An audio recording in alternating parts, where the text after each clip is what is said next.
വർഷങ്ങൾക്ക് മുൻപ് വായിച്ചൊരു സംഭവകഥ എങ്ങനെയാണ്. കാലവും സമയവും കൃത്യമായി ഓർമ്മയില്ല. ഒരു ഭൂകമ്പത്തിൽ നശിച്ച കെട്ടിട അവശിഷ്ടങ്ങൾ ബോംബിട്ട് നശിപ്പിക്കാൻ ഗവൺമെൻറ് ഉത്തരവിട്ടു. മദർ തെരേസ പറഞ്ഞു, അവശിഷ്ടങ്ങൾക്കിടയിൽ ഒരു ജീവനെങ്കിലും കണ്ടെത്താനായാലോ, അതുകൊണ്ട് ബോംബ് ഇടരുത്. അങ്ങനെ ഗവൺമെൻറ് ഉത്തരവ് പിൻവലിച്ചു. JCB ഉപയോഗിച്ച് അവശിഷ്ടങ്ങൾ മാറ്റാൻ തുടങ്ങി. 2 ആഴ്ച കഴിഞ്ഞിട്ടും അവശിഷ്ടങ്ങൾക്കിടയിൽ ജീവനുണ്ടാകാൻ സാധ്യതയില്ലെന്നറിഞ്ഞിട്ടും അവർ ശ്രമം തുടർന്നു. ഒടുവിൽ ഒരു ജീവന്റെ അനക്കം അവർ തിരിച്ചറിഞ്ഞു. ഒരു പിഞ്ചു കുഞ്ഞ് അമ്മയുടെ മാറിൽ പറ്റിയിരിക്കുന്നു.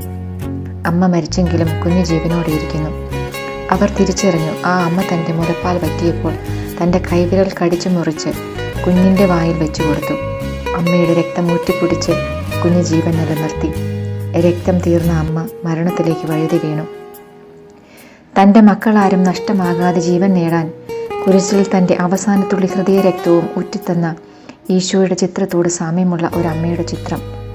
വിഷബാധയേൽക്കുന്ന തൻ്റെ കുഞ്ഞുങ്ങളെ രക്ഷിക്കാൻ ചങ്ക് കുത്തിപ്പിളർന്ന് രക്തം നൽകുന്ന പെരുക്കൻ പക്ഷിയുടെ ചിത്രവും നമ്മുടെയൊക്കെ മനസ്സിലുണ്ട്.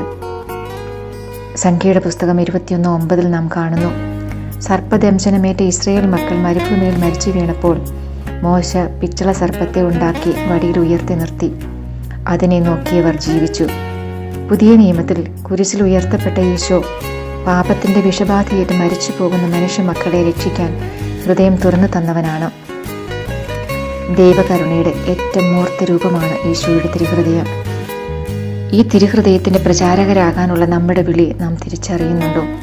ലോകം മുഴുവൻ കോവിഡ് വൈറസിൻ്റെ വിഷബാധയിൽപ്പെട്ട് വിറങ്ങലിച്ചു നിൽക്കുകയും മൃതിക്കടിപ്പെടുകയും ചെയ്യുമ്പോൾ നമ്മുടെ കടമ നമുക്ക് തിരിച്ചറിയാം. ശാസ്ത്രം പരാജയപ്പെടുന്നിടത്ത് ദൈവിക ശക്തി പ്രവർത്തിച്ചു തുടങ്ങുന്നു. എല്ലാ തിന്മകൾക്കുമുള്ള മറുമരുന്ന് ഈശോയുടെ തിരുഹൃദയത്തിലെ തിരുരക്തമാണെന്ന് നമുക്ക് വിശ്വസിക്കാം. കാരണം ഇത് വെറും രക്തമല്ല, ഇത് മുഴുവൻ സ്നേഹമാണ്, കരുണയാണ്. ഈ സ്നേഹത്തിൽ തിന്മയ്ക്കിടമില്ല. രോഗത്തിൻ്റെയും പാപത്തിൻ്റെയും പിടിയിലകപ്പെട്ട ലോകത്തെ മുഴുവനെയും തിരുഹൃദയത്തിലേക്ക് നമുക്ക് ചേർത്ത് വയ്ക്കാം. ഈ തിരുഹൃദയത്തിൽ ലോകം മുഴുവൻ സുഖമാക്കപ്പെടട്ടെ എന്ന് നമുക്ക് പ്രാർത്ഥിക്കാം. ആഴമാർന്ന സ്നേഹമാണു നിൻ തിരുഹൃദയം, ആ മാറിലേക്ക് ചാഞ്ഞിറങ്ങട്ടെ എൻ ജീവിതം. ആ തിരുഹൃദയത്തിൽ ഞാനെന്നും വസിച്ചിടട്ടെ, ആ കരുണയാൽ നിറഞ്ഞിടട്ടെ